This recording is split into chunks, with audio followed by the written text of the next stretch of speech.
jangan pernah merasa tabu atau jangan pernah merasa sensitif tentang masalah seksualitas. Terbukalah untuk problem seksualitas. Sehingga akhirnya komunikasi antar pasangan itu boleh nyata. Ada. Itu yang nomor satu. Sehingga tidak ada lagi yang namanya blok, hambatan. Nah, dalam problem seksualitas ternyata hampir 100% Mbak Ari, Kang Cecep, saya mendapatkan adanya blok komunikasi antara suami dan istri. Nah, sehingga pada saat si istri aja tidak pernah orgasme, dia bilang apa? Saya pura-pura, Dok. Nah, pura-pura orgasme. Dan itu tidak satu, banyak yang ber-WhatsApp yang mengeluhkan keluhannya sama saya. Ya, itu nomor satu. Nomor dua adalah miliki gaya hidup yang baik, gaya hidup yang bagus, gaya hidup yang seimbang, gaya hidup yang sehat. Tidak harus olahraga tiap hari, tapi milikilah gaya hidup yang seimbang. Saya percaya kita sudah tahu dari banyak pengetahuan tentang gaya hidup yang sehat, yang seimbang itu bagaimana. Lalu yang ketiga, bila sudah mulai muncul keluhan, segera diobati. Termasuk juga problem seksual. Jadi buat para pembaca Tribun dan Warta Kota, para pria, ya bapak-bapak yang sudah mulai mengalami problem, kekurangan hormon testosteron sudah mulai dirasakan, segera untuk mulai datang berkonsultasi atau berobat. Ya, memang kendalanya, ya Kang Cecep ya, Mbak Ari, pengobatan itu tidak murah. Ya, artinya pengobatan dengan hormon testosteron tidak murah. Tetapi bukan itu poinnya. Poinnya adalah menciptakan keintiman dalam pernikahan. Menciptakan keintiman dalam rumah tangga. Karena termasuk seksualitas ini. Ya, saya punya istilah, sex is not everything. But without sex, the marriage living is nothing. Ngerti nggak, Mbak Ari? Yeah. Yeah. Sex is not everything. But without sex, the marriage living is nothing. Kalau nggak ada kehidupan seksual yang baik, pernikahan itu cuma jadi teman. Ya, Kang Cecep ya. Yeah, yeah. Tahu teman, konco. Ya, jadi tidak ada lagi intimasi.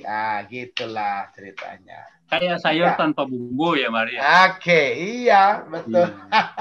Iya. Dok, ini satu lagi nih saya mau nanya nih, Dok. Ya, silakan.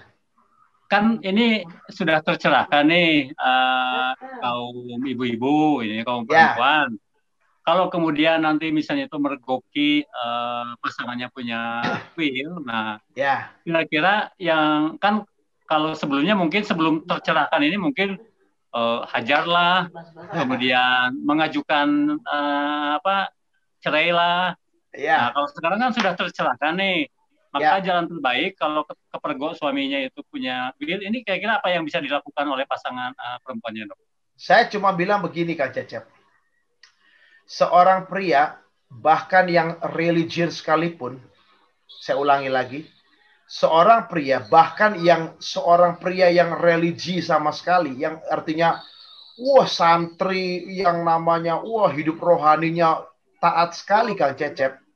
Selalu punya yang namanya kans untuk mengalami puber kedua atau mengalami yang namanya perselingkuhan. Karena man is a sexual man. Ya, ini fondasi yang harus kita tahu dulu. Sehingga pada saat dia mulai mengalami problem seperti ini, seorang wanita harus tahu bahwa pada waktu dia masuk rumah tangga, ini selalu ada resiko seperti ini.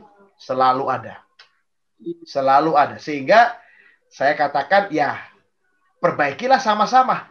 Berarti seperti dua sisi mata uang, Kang Cecep. Ada satu persoalan, tidak mungkin ada satu sisi saja yang salah. Pasti ada dua sisi yang terlibat di dalamnya. Ya, si wanita juga harus begini, si prianya juga begini, ya kan? Nah, makanya perlu pihak ketiga. Nah, biasanya dokter seperti saya ini, Kang Cecep. Ya, sampai masuk pengadilan pun saya jabanin, ya kan? Jadi saksi ahli, ya kan, Kang Cecep ya? Begitu. Kenapa? Ternyata dalam yang namanya rumah tangga itu tidak seperti membangun pertemanan biasa. Ya. Nah, ini saya katakan tadi. Puber kedua selalu berkaitan dengan kebugaran tubuh. Puber kedua selalu berkaitan dengan kadar hormon testosteron pada seorang pria. Puber kedua selalu berbicara kebugaran seksual. Itu Kang Cecep. Terima kasih sudah nonton. Jangan lupa like, subscribe, dan share ya.